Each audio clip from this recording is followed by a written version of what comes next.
¿Qué tal, amados hermanos? Qué bueno es poder compartir con ustedes un domingo más, un domingo donde podemos adorar y exaltar a nuestro Señor desde nuestras casas. Y yo desde este lugar quiero compartirte desde nuestro templo la palabra del Señor, la cual titulé Protocolos en la presencia de Dios.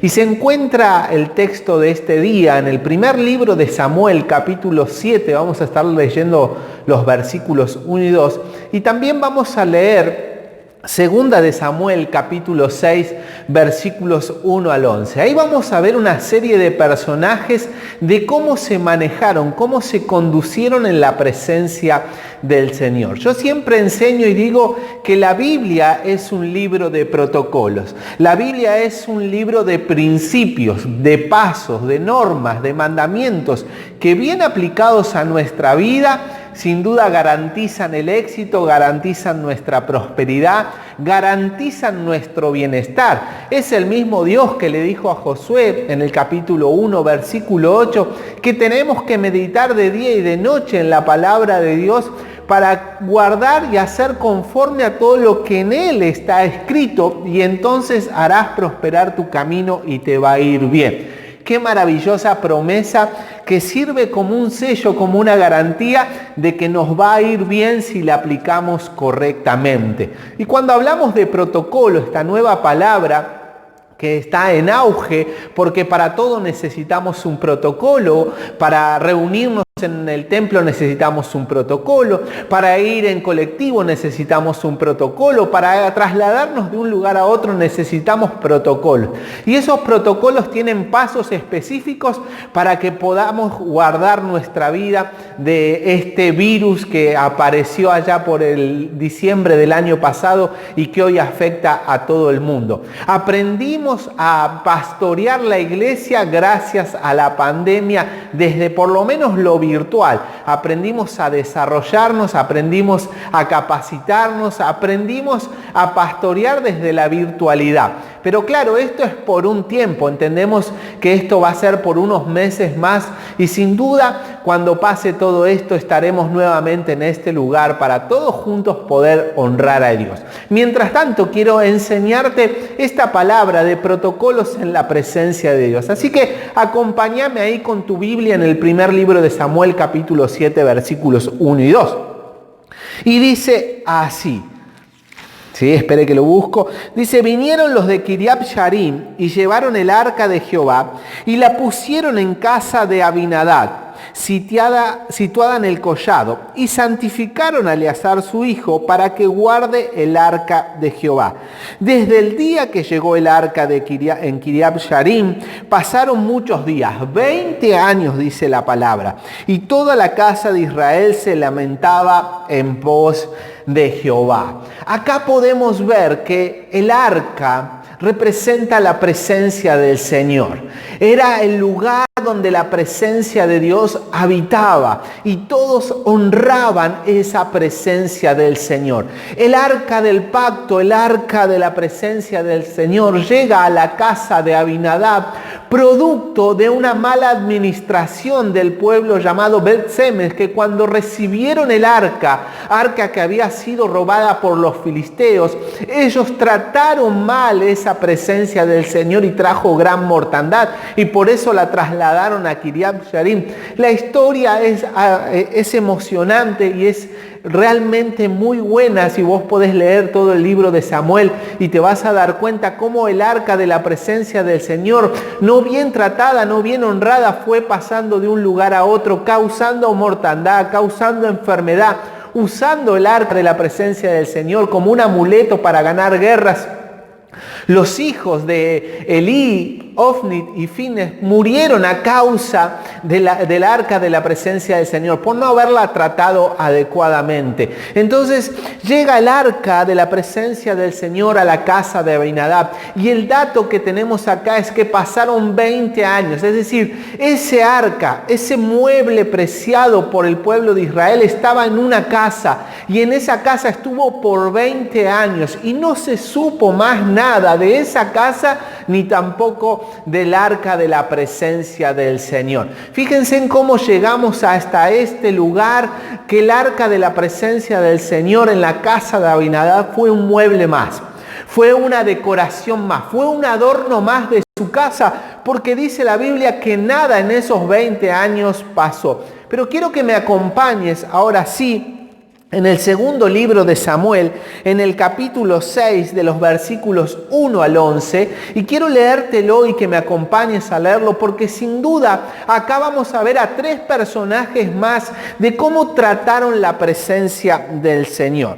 David, dice, volvió a reunir a los escogidos de Israel, 30,000, y se levantó David y partió de Baala de Judá con todo el pueblo que tenía consigo para hacer pasar de allí el arca de Dios, sobre el cual era invocado el nombre de Jehová de los ejércitos que mora entre los querubines.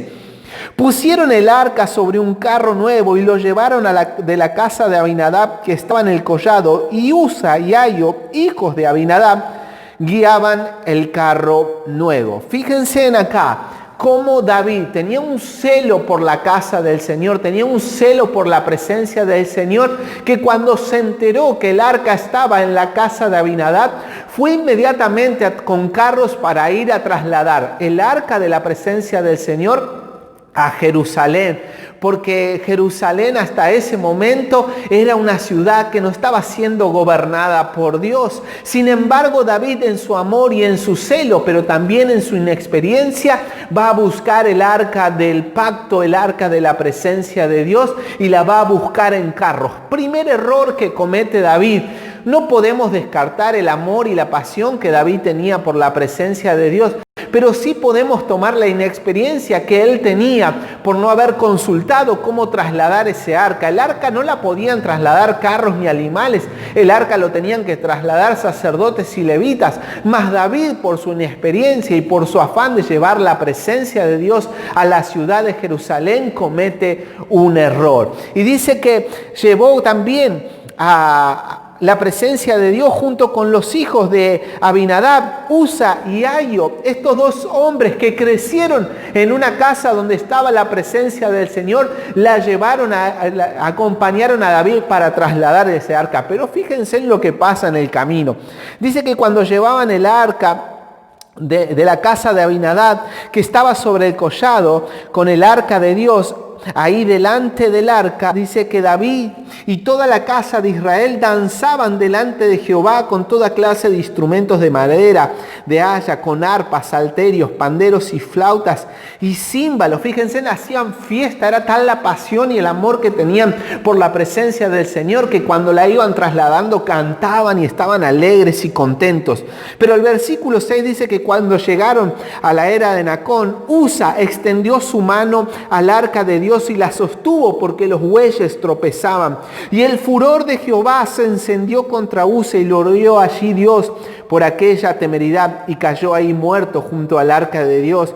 Y se entristeció David por haber herido Jehová a Usa, y fue llamado aquel lugar Pérez Usa hasta hoy.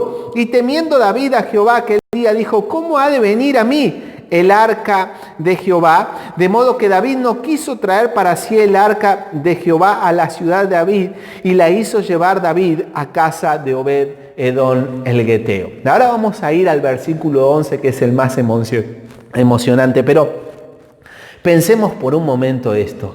En la casa de Abinadab la presencia de Dios estuvo 20 años y nada pasó. David, en su afán y en su amor y en su inexperiencia, traslada el arca con carros, con bueyes, llevando el arca de la presencia de Dios. Ayo y Usa, que eran de la casa de Abinadab, que se habían criado con la presencia de Dios, que habían nacido con el arca de la presencia de Dios en una casa, no supieron cómo tratarla. Y dice que cuando el carro se tambaleó y el arca se iba a caer, Usa extiende su mano. Un buen gesto, pero un error, porque nadie podía tocar la presencia de Dios. Usa cometió ese error, tocó el arca y cayó muerto. Ahora, la pregunta que nos tenemos que hacer: ¿cómo una persona que vivió con el arca dentro de su casa Todos los días tenía el arca de la presencia de Dios. ¿Cómo nunca supo cómo tratar la presencia de Dios? ¿Cómo su padre o el sacerdote le enseñó los protocolos necesarios para estar delante de la presencia de Dios? Así que tenemos a la casa de Abinadab, que por 20 años la presencia de Dios estuvo ahí y nada ocurrió. Tenemos a David, un inexperto pero apasionado por la presencia de Dios, que comete el error de ir a buscar el arca y llevarlo en bueyes. Y tenemos a Usa, una persona que convivió con la presencia del Señor pero nunca pudo tratarla. Fíjense cómo estos hombres aplicaron diferentes protocolos para la presencia del Señor y no les fue bien. Pero llegamos a un cuarto personaje. David se entristece y deja el arca de la presencia de Dios. Entiende que no puede trasladar algo tan sagrado, algo tan santo, algo tan glorioso en carros. Tiene que ser trasladado por sacerdotes y la deja en la casa de Obed-Edom, un granjero, un campesino, una persona que se encuentra de la noche a la mañana con el arca de la presencia de Dios en su casa. Pero lo espectacular de esto es que cuando la presencia de Dios entró en la casa de Obed-Edom, en tan solo 3 meses, escuche bien, 3 meses prosperó la casa de Obed-Edom. Fíjense lo que dice el versículo 11 de 2 de Samuel capítulo 6. Dice que estuvo el arca de Jehová en la casa de Obed-Edom 3 meses y bendijo Jehová a Obed-Edom y toda su casa. El protocolo que aplicó Obed-Edom fue honrar la presencia de Dios. Él sabía que no era casualidad que la presencia de Dios estuviera en su casa. Él sabía que tenía que honrarla, tenía que exaltar la presencia de Dios, tenía que cumplir los protocolos necesarios para que Dios se manifestara, y sin duda que así lo hizo. Dice que por 3 meses la presencia de Dios estuvo ahí y bendijo todo Dios. Si vos te pones a estudiar la biografía de Obed-Edom, te vas a dar cuenta que Obed-Edom no solamente prosperó de manera económica, prosperó de manera familiar y también prosperó dentro del templo, porque sirvió a Dios en el templo, sirvió a Dios en Jerusalén junto con sus hijos. Mis amados hermanos, 4 personajes, 4 personas que aplicaron diferentes protocolos para la presencia de Dios, pero solamente a uno le funcionó. Recuerdo los primeros domingos de pandemia, cuando no podíamos reunirnos en este lugar. Los primeros domingos fue algo espectacular, todos reunidos en nuestra casa. Tratamos de con Cristian poner el video, poner las canciones, armar todo rápido para que pudiéramos celebrar nuestra reunión en nuestro hogar. Y yo me acuerdo de esos primeros domingos donde todos mandaban fotos, uno tomando mate, el otro comiendo, el otro en familia escuchando. Pero pasaron los domingos y ese amor y esas ganas y esa pasión de haber tenido la presencia de Dios en nuestro hogar, celebrando el culto en nuestro hogar, fue menguando. Y yo me doy cuenta que ese termómetro espiritual, ese amor por celebrar a Dios en nuestra casa, con el tiempo fue menguando. Y yo me pregunto si a vos no te pasó lo mismo que la casa de Abinadab. A vos no te pasó lo mismo que a Usa y a Ayo, hijos de Abinadab, que estuvieron ahí en ese lugar con la presencia del Señor, pero se acostumbraron tanto que pasó a ser un decorado más de la casa. Yo te pregunto, mi hermano, y exhortándote en este tiempo para que puedas sentirte animado, ¿cómo estás tratando la presencia de Dios? Hace casi 5 meses que no nos podemos reunir. Hace 5 meses que estamos de alguna manera llevando la presencia, la palabra de Dios en los hogares. Yo te pregunto, ¿cómo estás llevando vos la presencia de Dios en tu casa? ¿Sos como la casa de Abinadab, que ya se acostumbró, que ya pasa a ser un tiempito más para celebrar la reunión? ¿Es la prioridad los domingos celebrar al Señor? ¿O simplemente cuando recibís el link de la reunión o cuando te vas a conectar a las 7 pensás, uy, tengo que hacer la reunión, uy, me tengo que conectar? Y ya no tenés ese amor y esa pasión por celebrar a Dios. El ángel de la iglesia de Éfesos en Apocalipsis Lo exhortó a la iglesia, le dijo, tengo contra ti que has perdido tu primer amor. Una iglesia que servía fervientemente, una iglesia que descubría a los falsos apóstoles, los falsos profetas, los falsos maestros, pero el ángel tenía una sola cosa, que había olvidado o había perdido el primer amor. Quizás en estos meses que venimos sirviendo al Señor en nuestro hogar, exaltando y adorando el nombre de Él, quizás hemos perdido esa sensibilidad, ese amor por Él. Quizás hemos perdido esa gracia de buscarlo. Ya no nos levantamos temprano, no nos ponemos el reloj, la hacemos en algún momento del día, hacemos la reunión, o quizás lo dejamos para el otro día, o lo vemos durante la semana, pero Dios pasó, como en la casa de Abinadab, a ser un decorado. Dios pasó a ser una fecha más en nuestra agenda, a ver cuándo lo hacemos. O quizás sos como David, que estás tan apasionado, afanado, que cometés inexperiencias. Y eso cuesta, y a veces hasta la vida como la vida de Usa.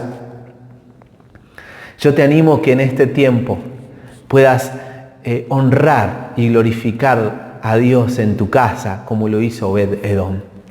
La Biblia, como decíamos al principio, es un libro de protocolos a seguir.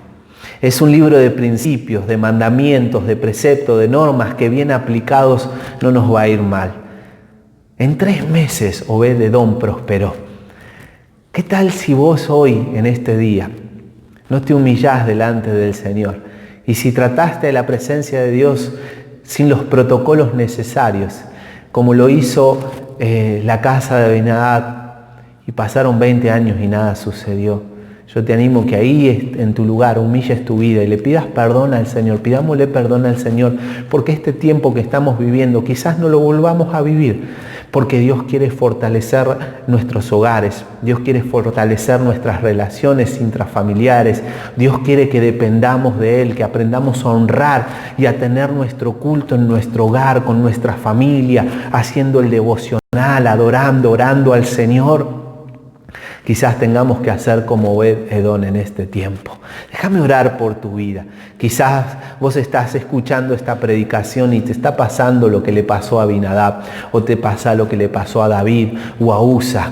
Yo quiero orar para que Obed-Edom, ese espíritu de adoración, ese espíritu de honra del Señor, entre en tu casa y puedas ver la gloria del Señor manifestada. Padre, en el nombre de Jesús, yo oro en este día domingo, para que no sea una reunión más, para que podamos honrarte y glorificarte y tomar conciencia, Señor, de que tú habitas en medio de las alabanzas de tu pueblo. Tú, Señor, vienes a nuestro hogar, a nuestra casa, y tu presencia se manifiesta. Señor, si hicimos como Abinadab, que tratamos, Señor, irrespetuosamente tu presencia, si no tuvimos temor, si te tratamos como un decorado más, como una fecha o algo más que cumplir un día domingo, te pedimos perdón. Queremos humillarnos, Señor, y verdaderamente darte la honra y la gloria que se merece tu nombre. Señor, bendigo a mis hermanos y te pido que los animes y los contagies, Señor, y puedan recibir nuevas fuerzas de parte de ti, Señor, porque sin duda sabemos que así como Obed-Edom vos hiciste prosperar su casa, así vas a hacer prosperar la nuestra. Gracias te damos en el nombre de Jesús. Amén, amén y amén. Mi hermano, que el Señor te bendiga y puedas honrar la presencia del Señor.